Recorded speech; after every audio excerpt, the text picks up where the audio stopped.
F'sena rekord għall-immaniġġjar sostenibbli tal-iskart f'pajjiżna, Ittrippla R-Riċiklaġġ Tal-Plastik Tal-Maltin. Dan mhux biss ifisser li Malta mxiet mill-aħħar pożizzjoni fl-iskoresheets tal-Unjoni Ewropea, imma jekk pajjiżi oħra jżommu l-prestazzjoni attwali tagħhom, Malta tkun biss 7 punti perċentwali bogħod milli taqbes il-medja Ewropea. Fl-istqarrija tal-WasteServ ħareġ kif meta wieħed iħares lejn il-katina kollha tar-riċiklaġġ, ir-rata taqbes is-sittin fil-mija, id-doppju ta' dak li kien qed jiġi reġistrat qabel. Il-kumpanija WasteServ diġà kienet ħabbret li din is-sena se tkun l-aktar waħda produttiva f'termini ta' materjali riċiklabbli proċessati mindu twaqfet fis-sena 2002, kif madwar 18,000 tunnellata ta' kartun, karti, metall, ħġieġ u plastik se jiġu riċiklati u ritornati fl-ekonomija.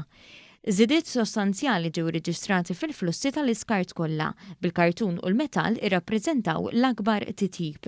Il-Ministru għall-Ambjent Aron Farrugia spjega kif dan ir-riżultat pożittiv mistenni jkun sansitra aħjar bi pjan ġdid għall-immaniġġjar tal-iskart, illi mhux biss se jikkonsolida l-pożizzjoni ta' Malta imma se jippermettila tersaq aktar viċin il-pajjiżi bl-aħjar prestazzjoni. Fl-istqarrija ġimtenni l-impenn tal-WasteServ li tkompli tħaddan deċiżjonijiet strateġiċi bilan li tejjeb l-operat tagħha.